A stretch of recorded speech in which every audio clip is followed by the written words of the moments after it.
Bismillahirrahmanirrahim. Today we will discuss about an important issue which is considered as the foundation of research. It is called a literature review. When we select this any topic, first of all after observation we select a topic, and after selection the topic we confirm our ideas, our thinking by reading the literature, and this process is called the literature review. In this literature review we found and confirm how we can conduct our research. For example, we think this topic is important, and literature review and con, con, consecutive literature review help us to make the strong foundation of our research. If we are weak in research, literature review, it is difficult and we face lots of difficulties to complete our research. It helps us to write our introduction, to provide the foundation of our hypothesis, research questions, methodology, and at the end it helps us literature review in our discussion. अगर हमारा जो literature review है वो strong नहीं है तो हम बहुत सारे मसाइल जो हैं उसका शिकार होते हैं। हमारी जो रिसर्च होती है वो प्रॉब्लम का शिकार हो जाती है।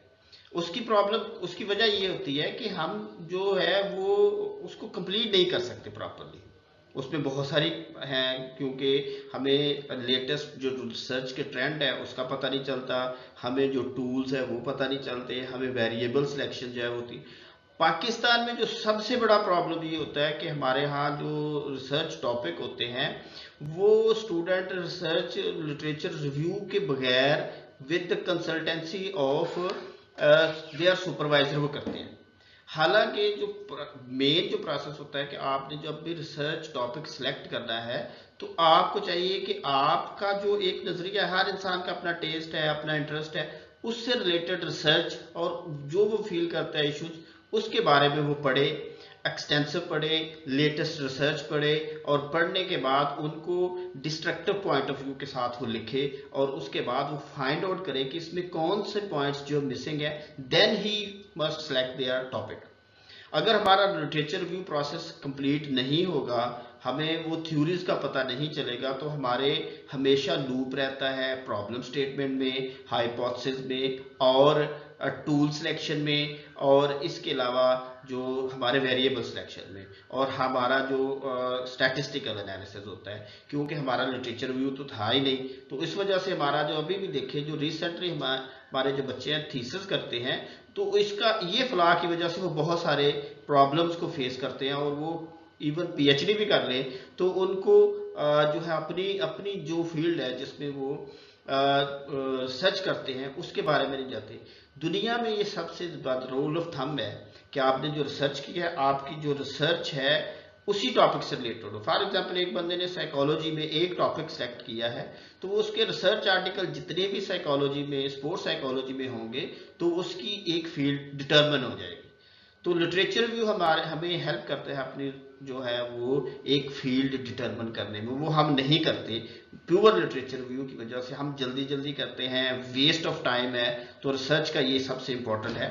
अब जनरल है कि इसकी गाइडलाइन क्या है। Writing a literature review introduce the literature review by pointing out the major research topic that will to be discuss.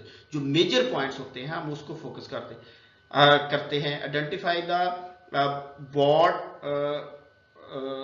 Broad problem area, don't be too global. अब देखें कि बहुत सारे, मेरा एक दोस्त है वो पीएचडी के अभी भी प्रोसेस है, 6-7 साल हो गए। मेरी उससे एक दफ़ा डिस्कशन हुई, वो जब उसका दूसरा साल था, तो उसने कहा कि मेरा दिल करता है कि मैं स्पोर्ट्स साइकोलॉजी की भी लैब कर लूँ, एक्सरसाइज फिजियोलॉजी भी कर दूँ फिर। And I have completed my PhD at that time. ये तकरीबन 5-4 साल पहले की बात। तो मैंने उसको सजेस्ट किया कि you have to select one area. अब उसने सारी चीज़ें करने की कोशिश की जिसकी वजह से वो प्रॉब्लम में आ गया, और उसका प्रोसेस है पीएचडी का वो प्रॉन्ग हो गया। तो ये एक जो चीज़ होती है ये बड़ी बड़ी स्पेसिफाइड होनी चाहिए, वो हमें हमारा लिटरेचर रिव्यू बताता है। तो ग्लोबली हम सारे प्रॉब्लम सॉल्व नहीं कर सकते, इसलिए एक एरिया को सिलेक्ट करना चाहिए और उसी पर फोकस करना चाहिए। For example discussing the history of the education when the topic is specific and instructional strategy. Discuss the general importance of your topic for those in your field. जो आपकी फील्ड है, मसलन स्पोर्ट्स न्यूट्रिशन है, sports psychology है, biomechanics है, और biomechanics में भी एक फील्ड होती है, सारी बायोमैकेनिक्स को आप कवर नहीं कर सकते। तो इसी तरह सोचे, अब भी हमारे पास जब थीसिस के लिए बच्चे आते हैं तो वो जब लिटरेचर रिव्यू करते हैं तो उसमें ये प्रॉब्लम होती है, उनको सारा ही उन्होंने ना कोई चीज़ साइकोलॉजी की ले ली, कोई सोशियोलॉजी की ले ली, कोई एक्सरसाइज फिजियोलॉजी की ले ली, कोई स्पोर्ट्स न्यूट्रिशन की ले ली, जिसकी वजह से वो प्रॉब्लम। अब आपके पास जब सर्च आर्टिकल आता है या कोई थीसिस आता है, जब आप लिटरेचर रिव्यू कर रहे हैं, जो आपके टॉपिक से रिलेटेड चीज होती है उसी को स्पेसिफाइड करें और उसी के बारे में आप अपने लिटरेचर रिव्यू में लिखें। लिटरेचर रिव्यू की बहुत सारी टाइप्स हैं, मसलन थ्योरी बेस्ड है, ठीक है, फिर जो एब्स्ट्रैक्ट बेस है, और बहुत सारी जो इसकी टाइप्स होती हैं, हमने उसको एक जो पॉइंट के हिसाब से वो करना होता है और उसी के हिसाब से आपने एक मॉडल बना के लिखना होता है। Don't attempt to cover everything written on your topic. ये जो भी बात मैंने डिस्कस की कि सारी चीजें आप नहीं कवर कर सकते, इसलिए एक चीज करनी चाहिए। You will need to pick out the research most relevant to your topic और योर स्टडी। जो सबसे इंपॉर्टेंट आपकी चीज है वो करनी है। You will use the study in your literature as evidence that your research question is important.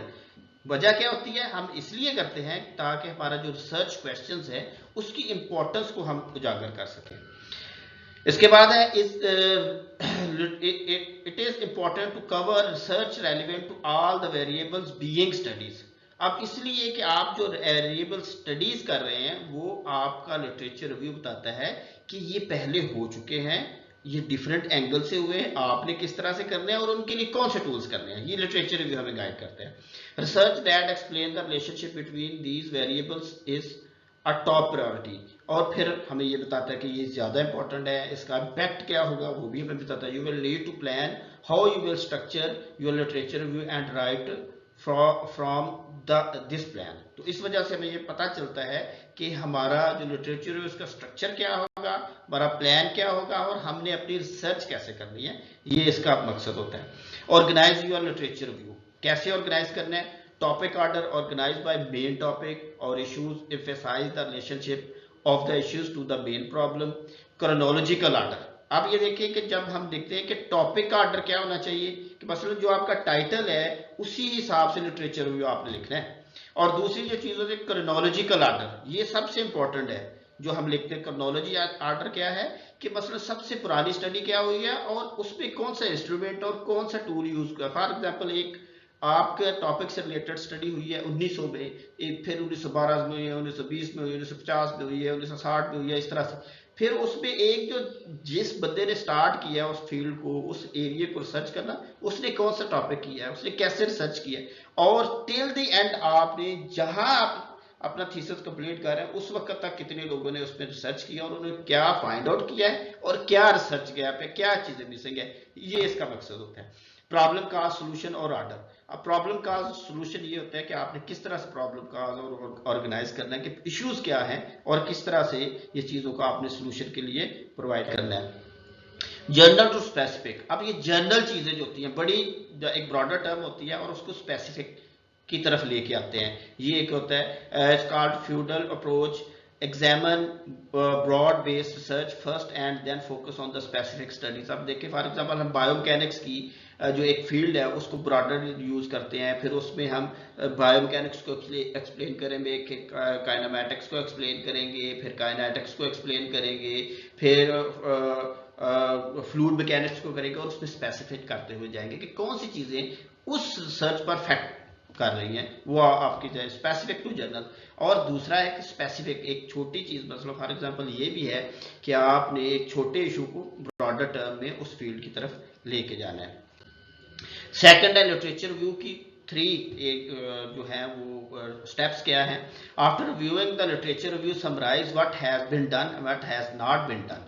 अब ये कि जब आपने लिटरेचर रिव्यू पूरा कर लिया, फिर उसमें आपने एंड में एक समरी लिखनी है, उसमें बताना होता है कि ये चीजें हो चुकी हैं, ये टूल्स हो चुके हैं, ये चीजें मिसिंग हैं, तो इसको इस तरह से हम कर सकते हैं। बहुत सारे जो रिसर्च है, अब देखते हैं कि रिसर्च रिव्यू आर्टिकल्स होते हैं वो भी लिटरेचर रिव्यू ही की तरह होते हैं, जो कि हमें बहुत सारे रिसर्च गैप बताते हैं और हमें एक रोड मैप बताते हैं, स्टेप्स बताते हैं for the future research. Remember you are arguing your point और why you study in this, और फिर आप ये कहते हैं कि आप क्यों करते हैं, आपको इंपॉर्टेंस क्यों है और आप इस पर फोकस क्यों करते हैं।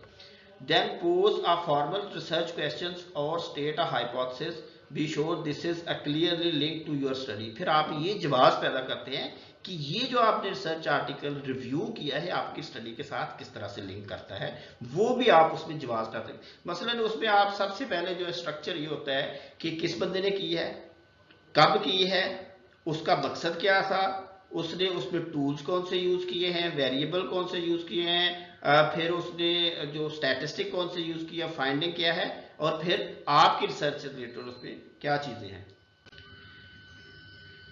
Then literature review, all source cited in the research review should be listed in the references. जो भी आपने literature review में जो research review की है वो आपकी लिस्ट में होने चाहिए, रेफरेंसेस में होने चाहिए, ये इंपॉर्टेंट चीज है।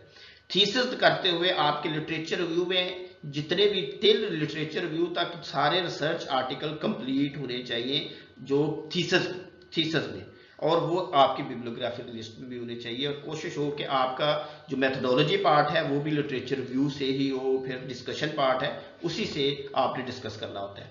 तो some of literature review should include an introduction. अब इसका ये हिस्सा बड़ा इंपॉर्टेंट है कि जब हम लिटरेचर रिव्यू लिखते हैं तो उसका एक इंट्रोडक्शन होना चाहिए, समरी होनी चाहिए, critics of the journal articles, justification for your research project and the hypothesis for your research. ये चीजें जो हैं ये लाजमी उसका हिस्सा होना चाहिए और ये सपोर्ट करें आपके लिटरेचर रिव्यू को। हमारे यहाँ पता क्या होता है कि हमारा जो स्टूडेंट है वो सबसे पहले 99% वो हिस्ट्री की तरफ भागता है कि मतलब वॉलीबॉल का हो रहा है लिटरेचर रिव्यू आप कर रहे हैं या स्टडी कर रहे हैं, तो आप शुरू करते हैं वॉलीबॉल 6 लोगों की गेम है, ये सिर्फ फलां सन में शुरू हुई, इसमें no, you have to discuss कि वॉलीबॉल की सर्विस कर रहे हैं तो वॉलीबॉल की सर्विस के बारे में हिस्ट्री से कोई लेना देना नहीं है। वॉलीबॉल की सर्विस में अगर है, क्रिकेट बॉलिंग में है, हॉकी हिट में है, उसमें कौन से फैक्टर इफेक्ट कर रहे हैं, साइकोलॉजिकल क्या है, फिजियोलॉजिकल क्या है, सोशियोलॉजिकल क्या है, वो सारी चीजें आप उसी को फोकस करें। सेकंड है common error made in the literature review, ये बड़ा इंपॉर्टेंट है। Review it's not logically organized. Logically organized review is not focused on most important facts of the studies. Review doesn't relate literature to the studies. Too few references or outdated references cited. Review is not written in author's own words. Review words आप देखें cut paste का बहुत ज्यादा फुकदान होता है, हमारे यहाँ बच्चे जो है कट पेस्ट की तरफ जाते हैं, अपने वर्ड्स को यूज नहीं करते, ये बड़ी इंपॉर्टेंट चीज होती है। Review reads like a series of disjoints. अब देखें कि उसमें फ्लो नहीं होता, मतलब कोई चीज कोई वर्ड्स उधर होता है, एक सीक्वेंस होना चाहिए, मसलन ऑब्जेक्टिव, फिर variables, hypothesis, then tools, then the statistical analysis, finding and everything, एक फ्लो वो नजर नहीं आता। रिव्यू doesn't argue पॉइंट्स को आर्ग्यू नहीं करता। recent references are omitted, जो रिसेंट होते हैं, जो लेटेस्ट ट्रेंड्स होते हैं रिसर्च के, वो शामिल नहीं होती, जो कि सबसे बड़ा फुकदान होता है। वही रिसेंट लिटरेचर जो होता है 5 साल 2 साल 3 साल पुराने जो रिसर्च आर्टिकल्स होते हैं वो हमें बताते हैं कि कौन से टूल्स यूज कर रहे हैं, कौन से ट्रेंड्स हैं, वो इंपॉर्टेंट हिस्सा होता है, वो मिस होता है हमारे यहाँ रिसर्च लिटरेचर रिव्यू के दौरान, थीसिस के दौरान। ये बड़ी कॉमन मिस्टेक्स हैं। Writing the literature review plagiarism include using plagiarism जो है उसके बारे में भी देखा जाता है कि प्लेजरिज्म नहीं होना चाहिए, अपने वर्ड्स में लिखना चाहिए, उसका रेफरेंसेस होना चाहिए। Using authors writers word with proper citation, using words authors writer idea without proper citations. अब ये लिटरेचर क्या है, प्लेजरिज्म के बारे में है कि आपका जो प्लेजरिज्म के बचने का सबसे बेहतर तरीका है कि आप अपने वर्ड्स में लिखें मगर रेफरेंस उस बंदे का दें और उसको रिफ्रेश करें। आजकल बहुत सारे जो स्टूडेंट्स हैं वो क्या करते हैं कि रिफ्रेश के सॉफ्टवेयर आ जाते हैं, उसको यूज करते हैं, मगर जब उसके वर्ड्स जो होते हैं वो उसका आइडिया को प्रॉपरली एक्सप्लेन नहीं करते, टर्म्स जो होती है वो मिसिंग हो जाती है। तो इसलिए प्रॉपर लिखने की जो सलाहियत है वो हमें भी करनी चाहिए। प्लेजरिज्म से बचने के लिए और राइटिंग स्किल्स भी आ जाती हैं। तो किस तरह से रिफ्रेश करना है स्ट्रक्चर को, ये एक प्रोसेस है जो हम करते रहते हैं, करेंगे, प्रोसेस कंटिन्यूसली करते रहेंगे, एक एक आर्टिकल का रिव्यू करते तो आप ये कंप्लीट सीख जाएंगे इन चीज़ों को। यूजिंग प्रॉपर राइटिंग सर्विस और having a friend right the papers, boring all the part of other students papers. तो ये जो है चीज़ें ये प्लेजरिज्म से बचने के लिए और ये लिटरेचर रिव्यू के दौरान जो है वो कंसीडर करनी चाहिए।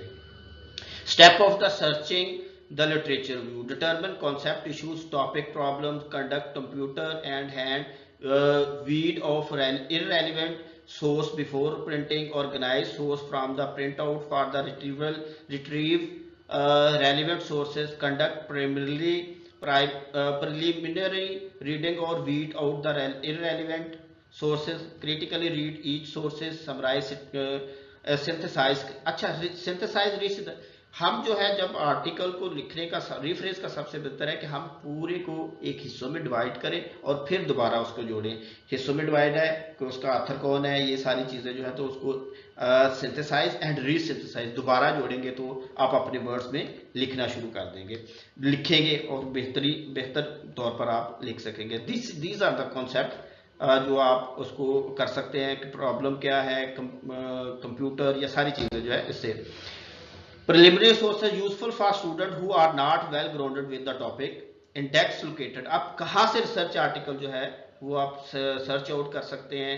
इसमें मेडिकल्स है, स्पोर्ट्स है, वेब ऑफ साइंस है, डेजिटेशन है, गूगल स्कॉलर है, इसके अलावा रिसर्च गेट है, बहुत सारे जो हैं वो बन गए हैं डेटाबेसेस। वहाँ से आप जो है वो रिसर्च आर्टिकल, थीसिस डाउनलोड करें और उनको प्रॉपरली पढ़ें और उसको लिखें। तो ये सोर्सेज है हमें रिसर्च आर्टिकल और बुक के बारे में प्रोवाइड करते हैं चीज़ें। Primary and secondary sources, primary source क्या होता है कि जो एक पर्सन रिसर्च कर रहा होता है, डेवलप द थ्योरीज और conduct the research usually from the refereed journals, जो कि रेफरेंस और जो पब्लिश जर्नल होते हैं उससे हम डायरेक्ट एक बंदे की पब्लिकेशन हुई है वो प्राइमरी सोर्स है लिटरेचर रिव्यू लिखने के लिए। ठीक है, primary data and secondary data वो डाटे से रिलेटेड है, मैथडोलॉजी से रिलेटेड है। प्राइमरी सोर्स क्या होता है कि एक बंदे ने एक जर्नल में रिसर्च आर्टिकल पब्लिश किया, उसको अपने लिटरेचर रिव्यू के लिए, ये प्राइमरी सोर्स है। सेकेंडरी सोर्स है कि एक बंदे ने साइटेशन दी है मगर रेफरेंस दूसरे का दिया हुआ है और आप अपने में यूज कर रहे हैं, तो वो secondary source of literature review है। तो उसको आपने किस तरह से मॉडिफाई करना है, you have to find out the different ways. आप अपने अल्फाज में लिखे और रेफरेंस उसका दे तो आप प्लेजरिज्म से बच जाएंगे और आपका लिखने का जो है फ्लो भी बरकरार रहेगा। The role of secondary sources, a primary source is literally unavailable. The secondary sources can provide different way of the looking at issue problem. Secondary sources should not be overused। अब जितना जो secondary sources है वो ज्यादा use नहीं होना चाहिए। कोशिश ये होनी चाहिए कि आप ओरिजिनल आर्टिकल डाउनलोड करें, सेव करें और उसको अपने अल्फाज में खुद करें। हमारे यहाँ लिटरेचर रिव्यू लिखते हुए ये कॉमन मिस्टेक है कि हम जो है वो सोर्सेस नहीं ढूंढते, जिसकी वजह से हमें ना तो उस आर्टिकल की मैथडोलॉजी का, फाइंडिंग का पता होता है और इस तरह से बहुत सारी मिस्टेक्स होती हैं और हमारा जो फ्लो होता है राइटिंग का वो लिटरेचर रिव्यू में प्रॉपर नहीं होता। Pitfall of the secondary sources, all of the theories, concept and aspect of the studies and or definitions may not be fully presented if all concept और अब ये होता है कि उसमें theories, definitions और जो उसके concepts होते हैं वो सेकेंडरी सोर्सेज में नहीं होते, जिसकी वजह से हम उन थ्योरीज को प्रॉपरली पढ़ नहीं सकते, जिस वजह से हमारे जो थीसिस होता है उसमें वो लिटरेचर व्यू में ये कॉमन मिस्टेक्स होती हैं। इसलिए इन चीज़ों से बचना चाहिए। फ्लो और ये थ्योरीज हैं प्रॉपर हम उसको कंप्लीट नहीं कर सकते, तो इसलिए प्राइमरी सोर्स जो है वो आर्टिकल का होना चाहिए ताकि हम बेहतर तौर पर लिटरेचर रिव्यू को कंप्लीट कर सकें। Critics criteria for the review of the literature, does the literature review recover और gap inconsistency in the knowledge? How does the review of reflect the critical thinking? Are all the relevant concept and variables included in the review? Does the summary of the each review studies reflect the essential problem? ये हैं जी critics, ये points हैं जो हमें consider करने चाहिए, इनको focus करना चाहिए लिटरेचर रिव्यू लिखते हुए कि कंसिस्टेंट है और रिफ्लेक्ट करता है जो आपका क्रिटिकल थिंकिंग है और रेलिवेंट कॉन्सेप्ट इसकी वेरिएबल की इसमें शामिल है जो आपका टॉपिक है। टॉपिक से रिलेटेड हट के आप बात नहीं करेंगे, अगर हट के करेंगे तो आपका कॉन्सेप्ट और आपके क्वेश्चन जो है आपकी स्टडी के बहुत ज्यादा रेज होंगे and you will face the lots of difficulties. Critics criteria for the review of the review of the literature. Does the critics of the each reviewed studies include strength, weakness, and limitation of the design, conflict, gap of the inconsistencies in information in the relevant? Were both conceptual and database literature include? Were primary sources mainly include? Is there a written summary synthesis of the reviewed of the scholarly literature? अब ये देखें कि जो weaknesses होते हैं, एक जो research gap होता है वो मेंशन है कि नहीं है, ये सारी चीजें आपके होनी चाहिए। लिमिटेशन क्या है, डिजाइन में कॉन्फ्लिक्ट क्या है, गैप क्या है, ये सारे प्रॉब्लम जो हैं वो आप उसमें मेंशन करेंगे जो एक रिसर्च आर्टिकल को पढ़ने के बाद आपको नजर आ रहे होते हैं और आप उसमें मेंशन करेंगे, वही आपका स्ट्रॉन्ग पॉइंट बनते जाएंगे और उसमें मिसिंग वैल्यूज जो है बताते जाएंगे और आपको पता चलेगा, जवाब पैदा करेंगे कि आपकी जो प्रॉब्लम है जिस पे आप रिसर्च करते हैं वो कितनी स्ट्रेंथन है। Does the synthesis summary follow a logical sequence that lead the reader to why there is the need of the particular search non-research project? Did the organization of the reviewed studies chronological according to the concept, variable, type, design, and study flow, logically enhancing the abilities to the readers to evaluate of the need particular research or the non-research project? Does the literature review follow the purpose of the study of the non-research project? तो ये जो है critics है, ये भी important है, logical होना चाहिए, सीक्वेंस होना चाहिए, उसमें कॉन्सेप्ट और वेरिएबल क्लियर हो, क्रोनोलॉजिकल एज हो, कहाँ से स्टार्ट हुआ है, कहाँ खत्म हो रही है चीजें और आगे क्या होना है, लॉजिकल हो, एबिलिटी हो, और ये सारी चीजें आपका जो रीडर है उसको फोकस करके लिखने चाहिए, उसको आसानी पैदा हो आपकी बात समझने में और उसको जब अगर वो सर्च करे तो आपका इजी हो। Thank you very much for the listening.